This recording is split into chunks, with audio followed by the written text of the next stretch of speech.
Hey everyone, Kevin here. I want to give you an update as to how the new unemployment system and unemployment payments would work if the new over 800-page bill called the HEROES Act will pass. Now, it's widely expected and believed that this HEROES bill actually has a very, very good shot of passing.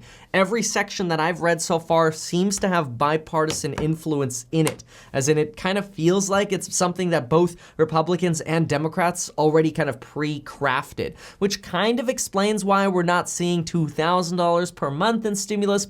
Instead, we're seeing like an extra $1,200 a round of sort of checks and increased pay for dependents, and other people are now included who previously were not. Now, you can see a breakdown of that video. I'll link it down below if you have not yet seen that, and you could see a breakdown of my $0 mortgage and $0 rent video for up to a year. I will link that down below as well. But in this video, I specifically want to focus on unemployment payments. And first of all, to understand this, I want to remind you, since some of you watching this might have thought, well, I don't really want to apply for unemployment. It's only going to be for 6 weeks or whatever. Let me give you a quick primer as to how you know if you can qualify for unemployment or even partial unemployment pay. So here's the scoop. If you are an Uber driver, a gig economy worker, you're self-employed, you're a 1099 contractor, or you're an employee, and your income has been reduced, and you're wondering if you qualify for unemployment insurance pay, or you're already on unemployment, keep watching. Here's a quick and easy, dirty, simple way for you to figure out if you qualify. Figure out right now how much money you're making. If you're making zero, you pretty much qualify, okay? If you are making some money, what you have to do is you have to figure out how much your state pays in unemployment. So for example, if you look up how much does California pay in unemployment, and it's $400 a week.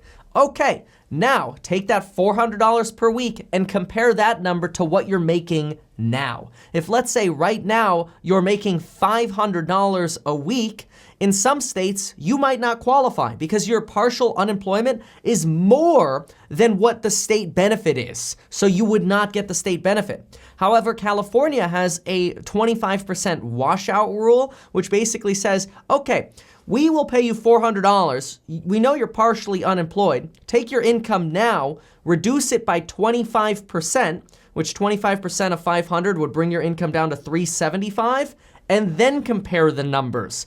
Oh, you make less than the $400 a week. Congratulations, you qualify for state pay. You qualify for state unemployment assurance or insurance payments.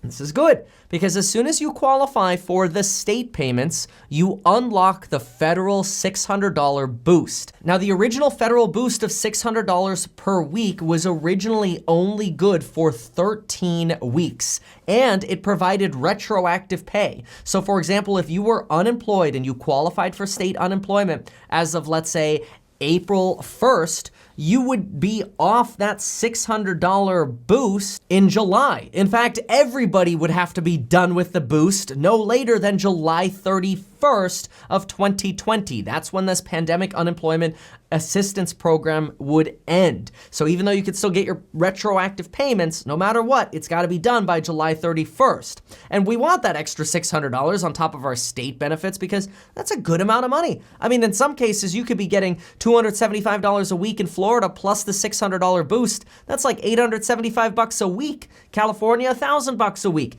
New York, you could be getting $1,200 to $1,400 a week with that boost. But again, it was only good for 13 weeks. Well, this bill changes that. This bill comes in and extends the pandemic unemployment assistance payments all the way to January 31st and potentially even a little bit longer. Let's pull up the bill here and go through it. So I scribbled on the right some notes to remind you how to, calculate your partial unemployment and if you would qualify. So we know that. Obviously, every state's gonna have its own rules, so you always wanna check the rules and regs for your own state. But if you are partially unemployed, I want you to be at least optimistic about being able to get this, and I encourage you to do it. to apply. Remember, when in doubt, apply. But this is the very important part right here, is that this agreement shall apply to weeks of unemployment, the $600 boost, the federal pandemic unemployment compensation, and it shall apply for weeks of unemployment ending on or before January 31st, 2021. That's really good. I mean, that's like a 7-month extension to this program.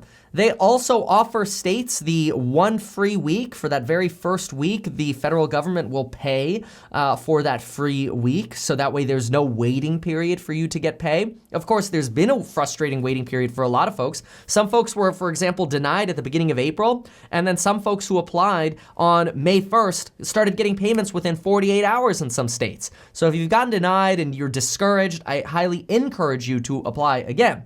Just like I also highly encourage you to get life insurance and then spend your time learning about the psychology of money and how to invest in real estate with my awesome programs below and that coupon code. All right, I had to do that, okay? But anyway, now, no unemployment, no federal PUA payments shall be made after March 31st, 2021. Let me clear up this. This section, this March 31st date, has to do with you being in a potential transition. And so, for example, let's say you apply for the 39 weeks of unemployment with the state in November because you lost your job in November.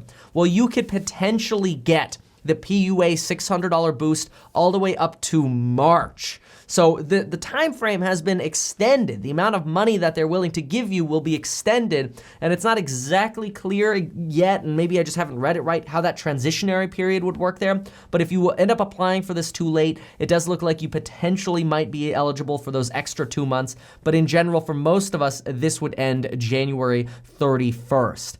Otherwise, there is this transitionary rule here. Now, it's also important to note that regarding these programs, unemployment pay is considered income. So you have to pay taxes on this, which means if, for example, you got $1,000 per week from the state of California, you might want to put aside, depending on your tax bracket and the rest of the money you either made early in this year or at the end of this year, you might want to put aside $300 a week of that into like a savings account or something like that because you're going to have a tax bill for that next year. Now, while it is considered income for the purposes of income taxes, for the purposes of other federal assistance benefit programs, kind of like Medicaid, where if you make a certain threshold or you make below a certain amount of money, you qualify for healthcare aid or whatever other benefits. This unemployment pay is not allowed to be considered income for those programs. So it's not like you could take unemployment and all of a sudden, oh, well, you make more money and then you get kicked off the other programs you're on. That's not the point of this.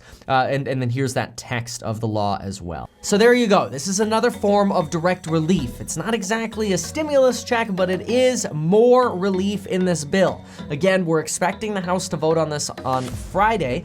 Pretty much everybody expects this to instantly pass the House, and then it's going to be on to the Senate to see what they end up doing with it. So stay tuned, but here's some good details for you in the meantime. As usual, make sure you deposit your $100 with the stock trading platform Webull so you can get your 2 free stocks. Subscribe to the channel, and we'll see you next time.